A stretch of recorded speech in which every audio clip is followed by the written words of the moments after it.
of you are asking us for help. How do I work remotely? How do I retire early? How do I take control of my finances and get my life back? And how did we do it?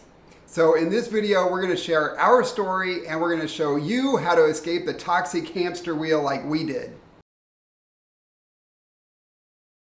I am a lifelong learner. I try to learn something new every single day. So I was so honored and happy when today's sponsor, Skillshare, contacted us. I've been a huge fan of their website for years. Yeah, JP's been super excited about all this, and we both love Skillshare. Skillshare is amazing. It's an online learning community with thousands of different courses on such a wide variety of subjects, and it's available to anybody, whether you're a beginner or you're at the pro level. You're going to learn something and you can get lost in your creativity. One of the classes that we really like is called Starting a Successful Side Hustle by Ali Abdul, and he goes into detail about how to turn your passion into an income stream. The section that really resonated with me was the power of identity change. I found this extremely helpful because his suggestion and advice is to just already picture yourself as a success in your new side hustle. So if you want to be a photographer, use the word aspiring photographer or beginner photographer, and it really sets you up for success. Yeah, Skillshare also has live classes so that you can really feel part of a community of learners too. Skillshare is always adding more premium classes and workshops for you to check out. Yeah, and the first 1,000 subscribers to click that link below in the description is going to get a 1-month free trial of Skillshare so you can start exploring your creativity today. Unconventionals, this has been all over the news. People who are remote workers may have to take a pay cut if they don't go back to the office. Plus, rents are going up. We've talked about this in our previous videos. And a lot of people can't afford to rent a 2-bedroom apartment anymore, making a normal salary. Yeah, it's painful. Also, we're hearing from you guys that you're delaying your retirement, and that it just kills us. It's hurting our hearts. Yes, this is near and dear to us because we were in the same boat. We were not making ends meet. We were going in the hole every month, almost $500 when we lived in Denver. That means every month we were spending $500 more than we were earning, and we were living in a 1-bedroom postage stamp apartment in Denver. It was tiny. Yeah, the places we've shown you in Ecuador are a lot nicer than our Denver apartment ever was. Yeah, we couldn't afford health care. We were not making nearly the same amount of money that we had made previously in our careers. So our pay was down, our expenses were up, and saving for retirement was an afterthought. I mean, we were barely making ends meet. There was no money left over to save for anything. Yeah, and I was working a lot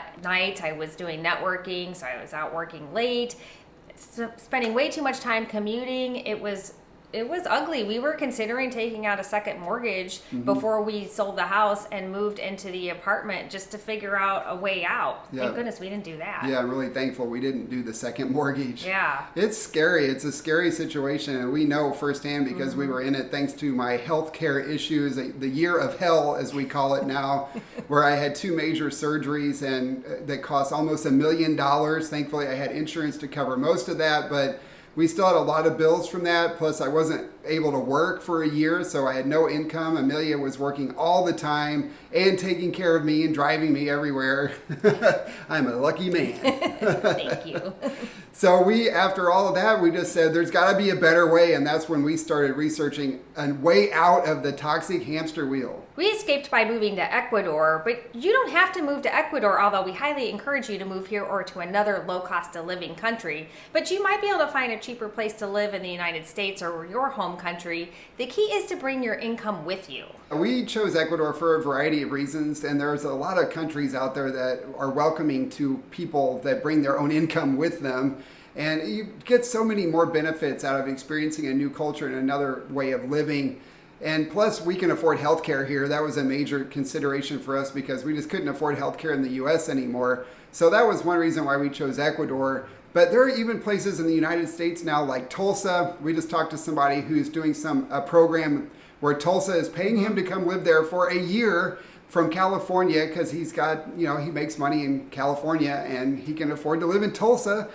But it's a low cost of living area, so it's going to make his dollars go a lot further. So I just realized, JP, we're talking about becoming a digital nomad or a digital expat, like we're digital expats, but you could be a digital nomad and just be be a digital nomad in your home country, right? Yeah, exactly. Just travel around your home country. There's lots of places in the U.S. that are affordable to live if you don't need good health care. If you're young and or overall healthy, don't have a pre-existing condition, then healthcare in the United States probably isn't that big of an issue for you. For us, it is because of my pre-existing condition. So that's why we looked elsewhere, and we are so thankful that we did. Oh my gosh, I know. But that's not the topic of this video. We could talk about how awesome it is to live in another country forever, and we have in a lot of other videos. The key, like we said, is to bring your income with you, because a lot of places that are low cost of living are also low pay, especially Ecuador. It's really hard to find a job here, and if you do, you're looking at making $5 to $10 an hour, and you'll need to be fluent in Spanish, which many of you aren't. So bring your income with you. That is the key. For me, I had a web design business before we moved, and I had about 20 clients, and most of them are still with me to this day, and they pay me a monthly fee to maintain their websites for them. However, our main source of income was Amelia's job until our YouTube channel started taking off. Yeah, and what I did was I talked to my boss when we were in Colorado and told them that we were moving to Georgia, which we did, and that I needed to be 100% remote. And he was fine with it. I had a feeling, though, he would be, because we already had remote workers. So it makes it easier if your company already has embraced remote working, which chances are really good thanks to the pandemic that they have. Yes. But I did not tell them that we were going to relocate our lives to Ecuador. I did tell them we were going to be spending a lot of time traveling and moving abroad. And he said, as long as you're getting your job done, I don't care.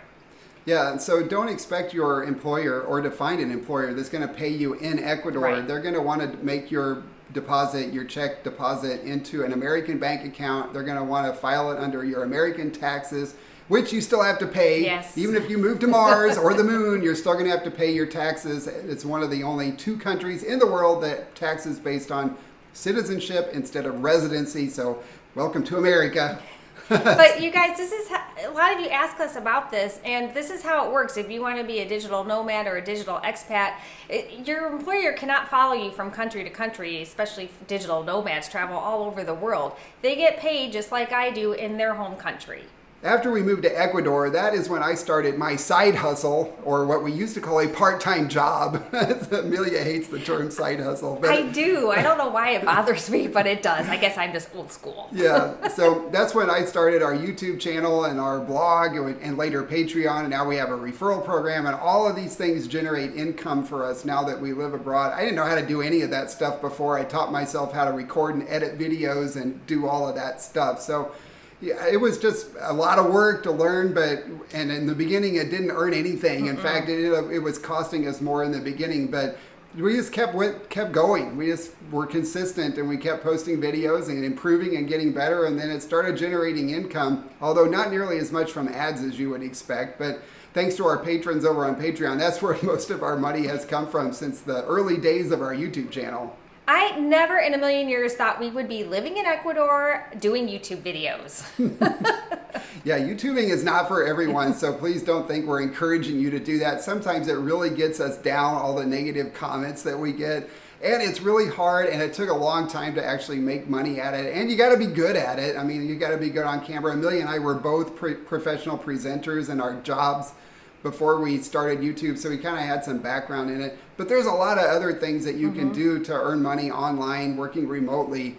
And even if you have a job and you're not planning on moving anywhere, we highly encourage you to start building other streams of income, because you never know when your main stream is going to go away and you could be out of a job. A lot of people found themselves in that situation during the pandemic, but people who had a side hustle or alternate streams of income, the burden was much less for them. They had a much softer landing during this whole process. Right, and this can help you transition if you want to retire early, or if you're in a situation like we were and you needed to pay off debt, because we were able to come to Ecuador, lower our cost of living. I still was working. JP was starting up our new business. But during that whole time, we just kept paying off the debt, and now we are completely debt-free. Yeah, it's a huge sense of accomplishment and a huge relief when we made that final student loan payment for Amelia's student loan. Woo-hoo. And we actually had paid off everything else almost a year before the student loan. That was the biggest one. I'm sure a lot of you can relate to that, especially our younger viewers can relate.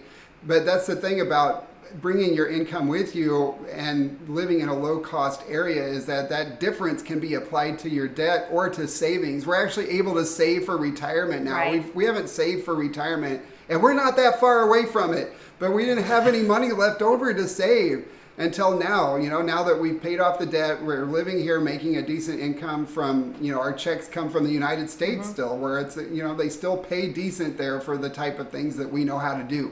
Plus, we just have so much more fun living our lives. We don't want to bash YouTube because we love doing our YouTube videos. Don't get us wrong. This is very fun for us. And who knows, you guys might like doing it too, but you can come to another country or move to someplace else that's just cheaper in general and take more of your life back, which is so important. Also, if you are waiting to retire, this is a really good time to consider your options, because it just kills me when I hear from people that they're waiting for their last 2 years to retire so they can collect Social Security. I'm like, come now. Yeah, tomorrow is not guaranteed. And also, you need a lot less to live here. So we talk to people who are saving for retirement as if they're going to be living in the United States, even though they're planning on moving to Ecuador, where the cost of living is 1/3 of the United States. You don't need 100% of your United States retirement dollars to live in a country like Ecuador, or even in an area of the United States that has a lower cost of living. Definitely think outside the box. There's lots of different ways you can make money online, and we do have a video about that, so we'll put a link to that below.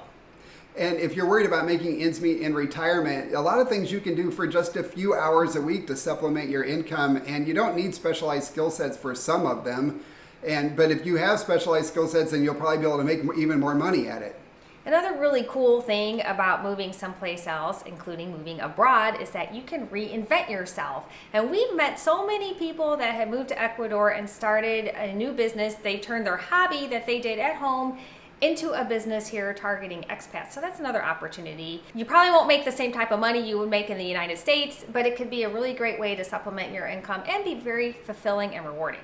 So if this is resonating with you and seems like something you might be interested in, and you're one of those people where your employer has said, you either come back to the office or we're going to cut your pay, I would say, fine, cut my pay. But here are the requirements. Here are the stipulations. And one is that I can't come into the office at all anymore. And if you really want me to come in once or twice a year, that's fine, but I need about a week or two's notice so that you can make your travel plans to get back there.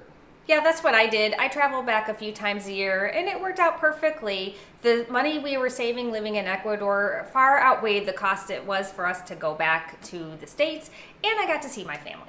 And you can also take this lifestyle for a test drive. You don't have to commit to it forever. Ecuador has a 90-day tourist visa with a 6-month extension option, so you could come live here for that amount of time and just try it out and see if you like it before you commit full-time to it or permanently. You can also just do the same thing elsewhere in the United States or other countries. A lot of countries now have digital expat visas, and Ecuador is actually trying to pass one of those. That would be awesome for digital nomads. In case you can't tell, we're super passionate about this topic because our lives have completely changed for the better. We are so much happier now. Yeah, we have so much more freedom in our life now, and we get to spend our time together instead of commuting to a cube or in an office. Our quality of life has just skyrocketed since we moved to Ecuador and took on this whole digital expat lifestyle. Drop your comments below if you're afraid of something, if you need encouragement, if you need some advice, and we will do our best to answer them. All right, guys, hopefully you feel inspired from watching this video. We want you to have the same kind of quality of life that we have now. Everybody, it's at everyone's disposal. You just have to kind of think outside the box and be willing to take a risk. So hopefully you found this video helpful and enjoyable. And if you did, leave us a thumbs up. As always, we appreciate that. Yes, we do. And we hope you have an unconventional day. And we'll see you all in our next video. Ciao. Ciao. Is that spot bad? No. Looks like I have a headlight.